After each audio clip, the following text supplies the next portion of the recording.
para a gente mostrar o que os artigos falaram para a nossa realidade da prática diária, eu trouxe um dos casos que é esse aqui. Essa paciente, uma adulta, né? E ela tinha poucos nervos pelo corpo, ela não tinha uma quantidade tão excessiva. Mas olha o tanto que essa lesão aqui no dorso superior chamava a atenção. Uma lesão extensa, né?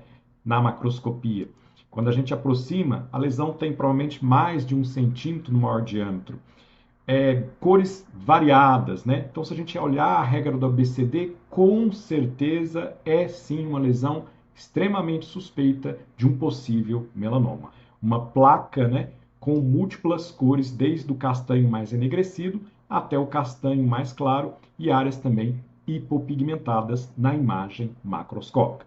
Então, a gente aproveitou e, claro, fizemos a dermatoscopia para aumentar talvez os critérios de suspeição. E na dermatoscopia, olha só o que a gente percebeu. A gente confirmou realmente a presença de uma rede pigmentar atípica, mostrando que realmente essa lesão era sim de fato de origem melanocítica, e essa rede atípica ela estava presente neste polo excêntrico e não fazia parte de outras áreas da lesão. Ou seja, era uma estrutura que tinha uma distribuição excêntrica e assimétrica pela lesão. Uma outra característica que a gente percebeu é que tinha vários pontos de diâmetros diferentes, predominando a cor mais cinza azulada, mostrando que provavelmente tinha um pigmento melânico dentro da derme, que poderia ser representado por derrame pigmentar, ou até melanócitos benignos ou malignos lá proliferando dentro da derme, ou até mesmo macrófagos englobando o pigmento melânico e se tornando ali ser chamados de melanófagos. Então é claro que era uma segunda ali estrutura, né, que corroborava ali para uma lesão talvez mais evoluída de origem melanocítica, né?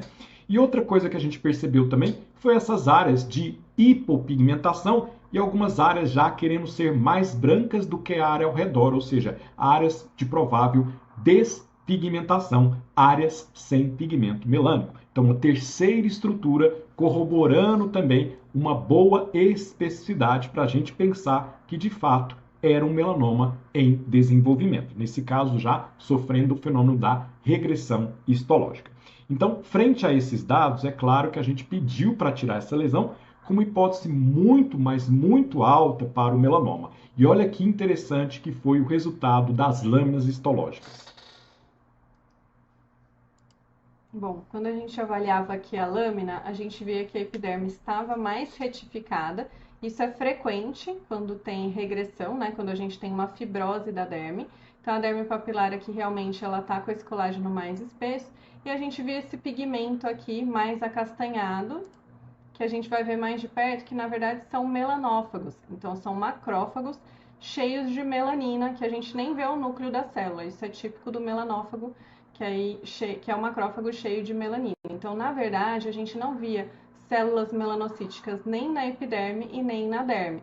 Apenas sinais realmente de que havia havido algum tipo de regressão, havia algum tipo de fibrose com esse pigmento dentro dos histiócitos, dos melanófagos. Então, não era possível dizer se havia ali uma lesão benigna ou maligna antes de ter essa regressão.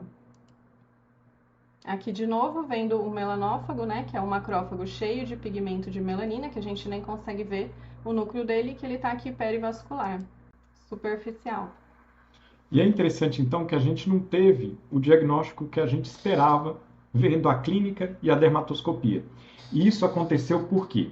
Por alguns motivos. Primeiro, que talvez a lesão demorou ali a ser diagnosticada e o autor da obra, que era o melanócito, no caso maligno, que a gente esperava encontrar naquela lesão, ele não foi observado na histopatologia. E um outro motivo, talvez, foi a inadequada corte, né, da peça cirúrgica pelo macroscopista.